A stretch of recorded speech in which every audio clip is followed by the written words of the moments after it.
I'm going to show you the most effective way to play as teal and threes.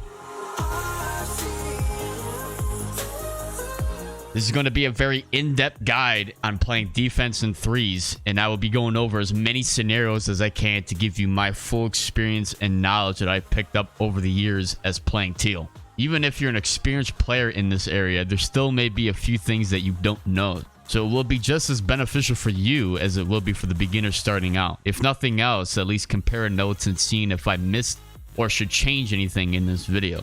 If you learned something surprising in this video, please let me know in the comments down below. I will have time codes listed in the description below if you want to go to a certain section of the video. To begin, you have to understand the responsibilities of a defenseman for threes. Number one is that you are the last man back. Number two is to prioritize holding the blue line. Number three is learning how to defend a one-on-one as well as two-on-ones. And number four is controlling the breakout for your team. To start out, positionally, being the last man back signifies that you are aware of everyone on the ice at all times. You make sure no one gets behind you for a breakaway. You play safe and rarely take chances to keep the play alive. For the first period of every game, you play as safe as you can and look for ways to exploit your opponents in the future. Ask yourself, how do they get open? How do they control the puck? Do they break the puck out the same way repeatedly? Look for ways to damage them and predict what they will do next. Then, when the second period starts, boom! This is where the fun begins. You adapt to their play style and force them to change. Now that's the ideal scenario and mindset that you should have every game, regardless if you're playing D or forward. You will become a more well-rounded player if you learn to analyze everything that's happening around you and make changes throughout. While being the last man back, you need to make it difficult for your opponents to enter your zone by effectively holding the blue line. You want to shadow your opponents while maintaining inside leverage and wait for an opportunity to strike as they attempt to cross the blue line. Be mindful though. You should be holding the blue line as much as you can, but you don't want to overextend yourself and get beat. You basically are playing what I call passive aggressive. While you need to be aggressive with the blue line, you need to be able to stay with your man if your poke check doesn't connect. Or it does hit, but the puck tips into an area where your man can still retrieve it and proceed into the zone. This goes sometimes as RNG from the game because at times your poke check can launch the puck to center ice while other times barely move at all and the player just picks it right back up like nothing happened. You can also try throwing a hit in there as well if you feel like you have the right angle and won't miss. The issue with hits is that they are an all-in type of play because if you miss, you won't recover and the play is therefore behind you. With the addition this year with truculence, it makes it hard for you to miss, and I believe it to be overpowered and should be nerfed. But I have seen players miss with truculence, so it's not guaranteed that you will hit every player when you pursue them, so be mindful. Before we continue, if you guys find any of these tips to be helpful, you can like the video. It helps the channel a lot with getting these videos out to others. If you're not subscribed, why not give it a go? We have loads of chill content already on the channel and more to come. Subscribing is free. You can always unsubscribe later. I also live stream here on YouTube. The schedule is in the description down below. I stream nighttime, so if you ever see me go live, why not drop in and say, hey, let's get back to it. While holding the blue line and staying in front of your opponents, you should be picking out your man in the neutral zone. Whether it be you pursuing the puck carrier or shadowing his teammate across, by the time your opponents cross the blue line, you should have selected your man to cover. In threes, the defense is man-to-man coverage. Wherever your man goes, you go. The coverage is the same as before while holding the blue line. Inside leverage and back, I would say about poke-checking length away. It takes skill to be able to stay with your man. If your man has the puck, keep him to the perimeter and don't let him inside and just shadow him. Wherever he goes, you go. There's no need to be really aggressive here as long as he doesn't have a good angle for a shot or tries to make a move inside. You want him to make the first move. While shadowing him, you look for ways to take the puck away. If you can hit him and believe you won't miss or fail to hit him with enough power, then do so. If not, then poke checking is always effective. Even stick lifting can work if you're close enough to do it. Knowing how to poke check and stick lift is another skill gap. Never try poke checking or stick lifting while behind your opponent because you will get a penalty. Poke checking while in front but too close to your man will result in a penalty as well. Most ideal way to poach check is when the front of your body is facing the front of your man with proper space. You need your stick to be hitting his stick and not his legs ever. NHL 22 is more forgiving when it comes to hitting the legs of your opponents from certain angles, but can still grant you a penalty when careless. All the players who played religiously the past few years understand how easy it is to get a tripping penalty by simply tapping your opponent's foot or leg. So we've been conditioned to be as precise as we can while defending. Another thing to note is if you decide to go for a hit, is to understand who you are and who you are trying to hit. Don't try hitting a power forward with unstoppable force as a puck-moving defenseman with no ability to hit. Before you even play the game, you should be comparing who you are playing against to what you are running. What classes are they using? If there's two big players on their team, then you should play big as well so you can match them. There's no point being the quick puck-moving defenseman if you're playing against two power forwards, right? If you don't know what builds to use, stay tuned as I will talk more about classes at the end of this video. When you're covering a player without the puck, then staying between him and the puck is where you need to be. Again, inside leverage and stick length away, but not always. You do have more freedom when you're covering your man without the puck. You want to anchor yourself to the slot. This will tell you how close you need to be. Your distance away should be determined by how close your man is to the net. You could have more space when covering the point and should be more point blank on the guy if he's riding back post. Your job is to stop him from receiving a pass. When the pass comes, the ideal position is inside leverage. Two hands on your stick, that's important. And your blade should be to your man where he is going to receive the pass. If you can manage that, then you have done everything you could to stop the pass. A lot of players miss this because they don't fully understand it. They blame the game when it is indeed their fault it went through. Before you blame the game, make sure everything is checked off like a checklist. I've played the game enough to know where I messed up if a pass went through. Players will sometimes be in a turn animation so their player won't be looking at the puck, so therefore they don't go for it. Also, when turning, your stick is usually in the air, which signifies that your player is not set. These are just examples, but there are many more. They're always tied to missing a key part from the checklist. If everything is checked off and the pass still went through, then you can say the game screwed you. The game does have problems. There are other tricks that you can try that are effective as well while defending the cross crease. Instead of trying to intercept, you can stick lift or tie your man up in the slot while covering him or as the pass is going across.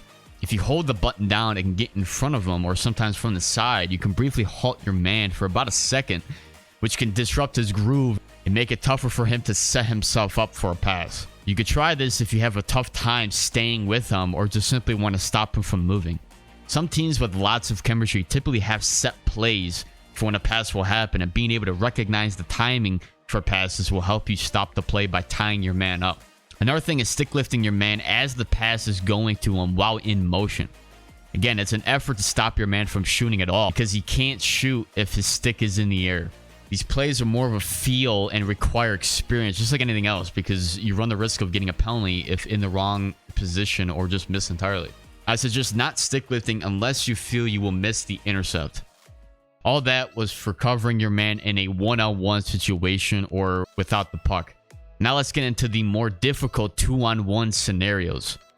2-on-1s are the toughest to defend because it's an on-man rush towards you and nobody but yourself to rely on. Takes a long time to get good at defending these plays consistently, and one wrong move usually nets you a goal against.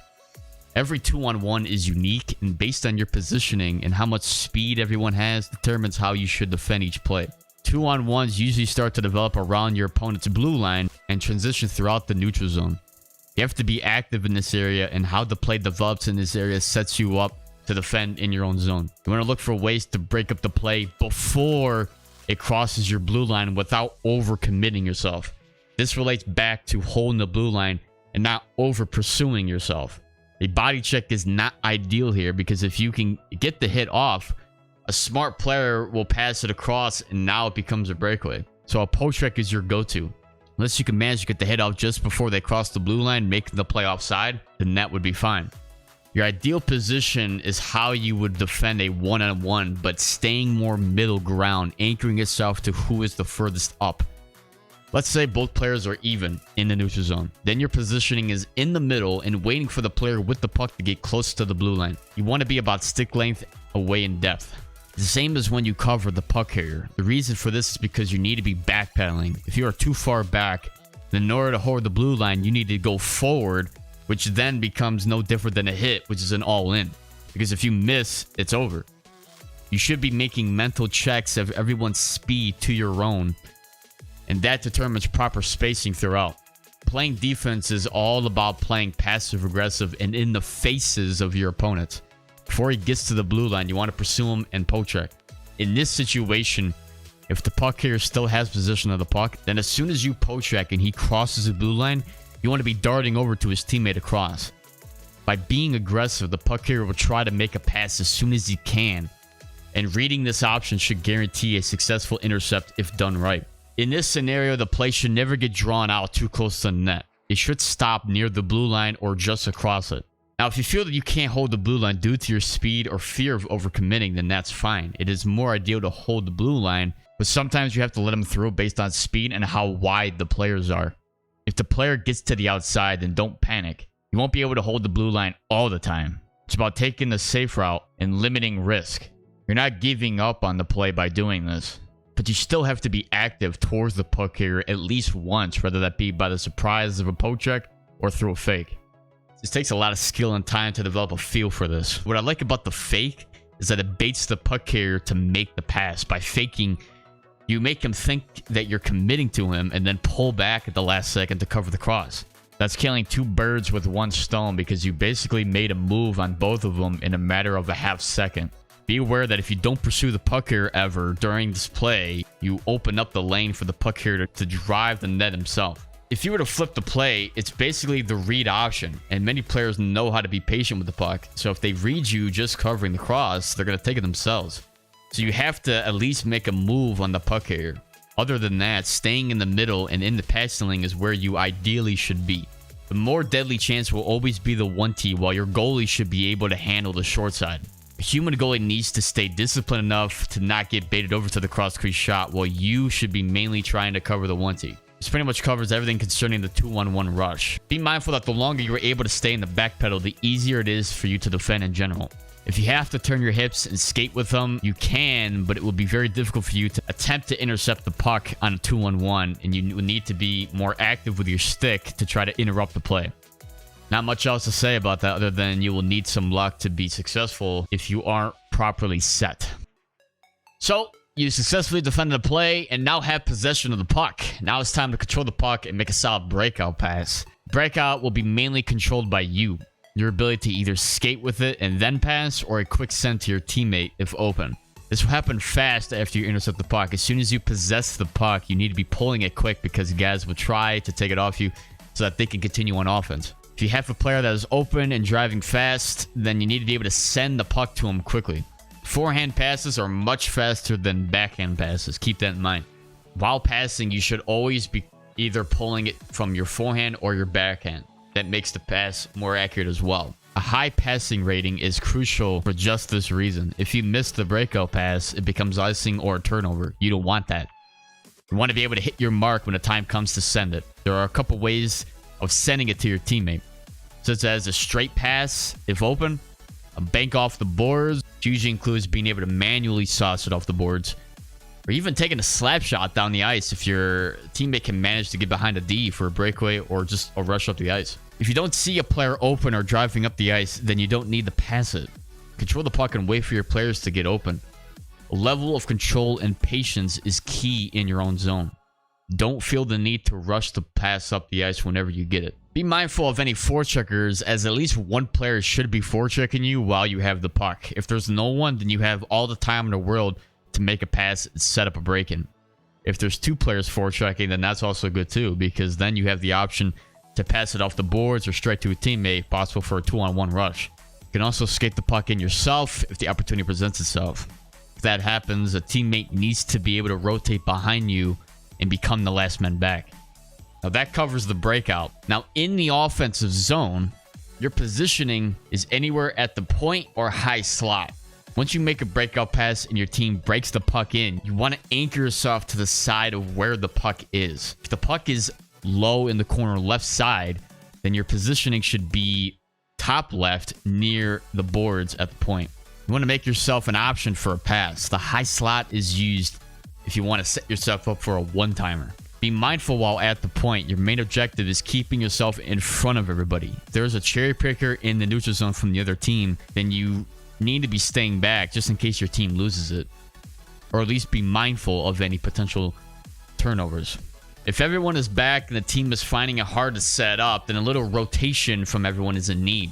This is more for clubs as you develop set plays with your team. For example, if everyone is stationary with no open lanes, then the puck carrier down low could try to work his way at the point while you, the defenseman, can switch places with them and work down low for either a give and go or something along those lines. The idea is to try to move the defense around, try to confuse them, which usually means a rotation is in need. It doesn't happen a whole lot in drop-ins, but in clubs, it is an option. As a defenseman, you're not necessarily bound to stay back at all times.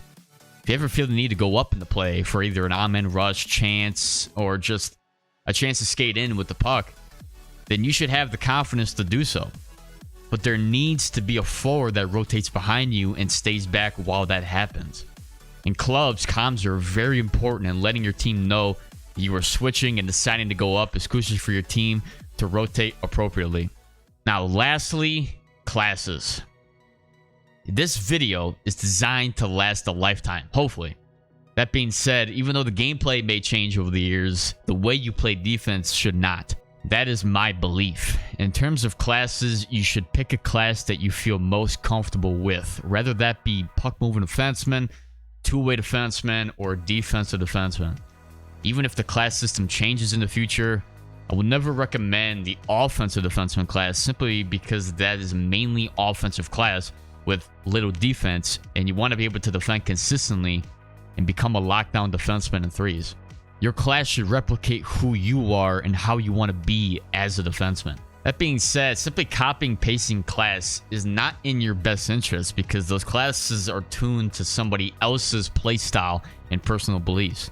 Just like this video, these are tips to help you improve play defense, but not everything is going to happen exactly as intended on each play. There are going to be reactions and instincts for every play you defend against, and you need your own personal class to match your playstyle as a defenseman. If you don't know where to start, then in the top right will be an updated video for classes that you can try and then alter yourself as you play. Hope this long guide helped you out, and let me know what your thoughts are of the video and how the games go on the ice. I appreciate you watching, and I will see you in the next video.